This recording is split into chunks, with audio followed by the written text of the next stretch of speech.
ಎಲ್ಲರಿಗೂ ನಮಸ್ಕಾರ. ಇವತ್ತು ನಾವು ವೆಜಿಟೇಬಲ್ ಬ್ರೆಡ್ ಪಲಾವನ್ನು ಮಾಡೋಣ. ಬಾಣಲಿಗೆ 2-3 ಟೇಬಲ್ ಸ್ಪೂನ್ ಎಣ್ಣೆಯನ್ನು ಹಾಕಬೇಕು. ಎಣ್ಣೆ ಕಾದ ನಂತರ ಅರ್ಧ ಇಂಚ್ ಶುಂಠಿ, 7-8 ಎಸಳು ಬೆಳ್ಳುಳ್ಳಿಯನ್ನು ಹಾಕಬೇಕು. ಮತ್ತು 12-15 ಹಸಿಮೆಣಸಿನಕಾಯಿಯನ್ನು ಹಾಕಿ ಫ್ರೈ ಮಾಡಬೇಕು.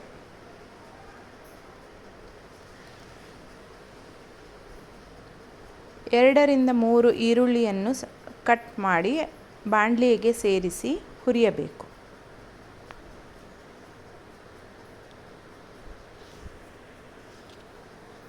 ಇದಕ್ಕೆ ಕೊತ್ತಂಬರಿ ಮತ್ತು ಪುದೀನವನ್ನು ಹಾಕಿ ಫ್ರೈ ಮಾಡಬೇಕು. ಮತ್ತು ಕುಕ್ಕರಿನಲ್ಲಿ 4 ಟೇಬಲ್ ಸ್ಪೂನ್ ಎಣ್ಣೆಯನ್ನು ಹಾಕಿ ಎಣ್ಣೆ ಕಾದ ನಂತರ ಸಾಸಿವೆ ಹಾಕಬೇಕು. ಸಾಸಿವೆ ಹಾಕಿದ ಮೇಲೆ ಹೆಚ್ಚಿಟ್ಟ ಬೀನಿಸು, ಕ್ಯಾರೆಟು, ದಪ್ಪ ಮೆಣಸಿನ್ಕಾಯಿ, ಆಲೂಗಡ್ಡೆ, ಸೀಮೆ ಬದನೆಕಾಯಿ ಎಲ್ಲವನ್ನು ಹಾಕಿ ಉಪ್ಪು ಸೇರಿಸಿಕೊಂಡು ಫ್ರೈ ಮಾಡಬೇಕು. ಮಿಕ್ಸಿ ಜಾರಿಗೆ ಅರ್ಧ ಚಿಪ್ಪು ಕಾಯನ್ನು ಹಾಕಬೇಕು.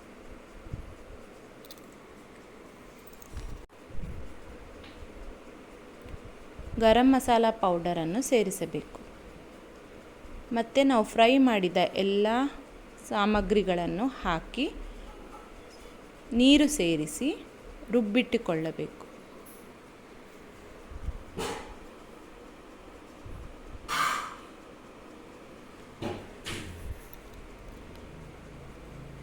ಈಗ ಕುಕ್ಕರಿನಲ್ಲಿ ಎಲ್ಲ ತರಕಾರಿಗಳು ಬೆಂದ ಮೇಲೆ ಈ ಪೇಸ್ಟನ್ನು ಹಾಕಿ ಚೆನ್ನಾಗಿ ಕಲಿಸಬೇಕು.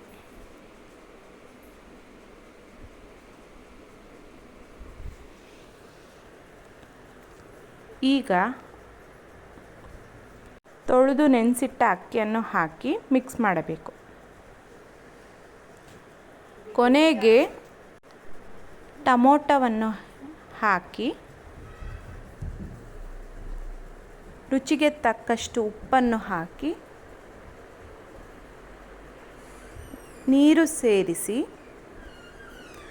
ತುಪ್ಪವನ್ನು ಹಾಕಬೇಕು. ಎಲ್ಲ ಪದಾರ್ಥಗಳನ್ನು ಚೆನ್ನಾಗಿ ಮಿಕ್ಸ್ ಮಾಡಿ 2 ವಿಸಿಲ್ಲು ಕೂಗಿಸಬೇಕು.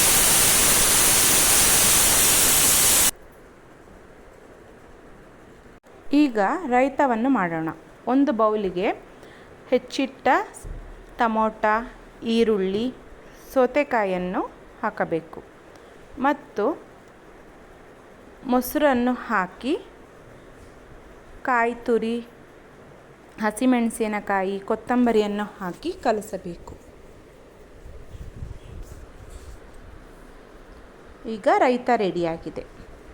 ಮತ್ತೊಂದು ಬಾಣಲಿಗೆ 2 ಟೇಬಲ್ ಸ್ಪೂನ್ ಎಣ್ಣೆಯನ್ನು ಹಾಕಿ ಬಿಸಿಯಾದ ನಂತರ ಕಟ್ ಮಾಡಿದ್ದ ಬ್ರೆಡ್ಡನ್ನು ಹಾಕಿ ಕೆಂಪು ಬಣ್ಣ ಬರೋವರೆಗೂ ಹುರಿಯಬೇಕು.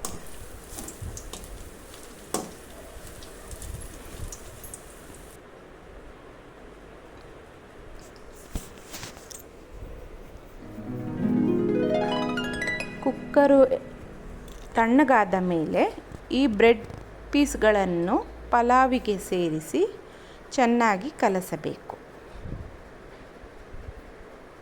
ಈಗ ವೆಜಿಟೇಬಲ್ ಬ್ರೆಡ್ ಪಲಾವ್ ರೆಡಿಯಾಗಿದೆ. ರುಚಿ ನೋಡಿ ಹೇಗಿದೆ ಅಂತ ಕಮೆಂಟ್ ಮಾಡಿ. Thank you. Like, share and subscribe. Thank you.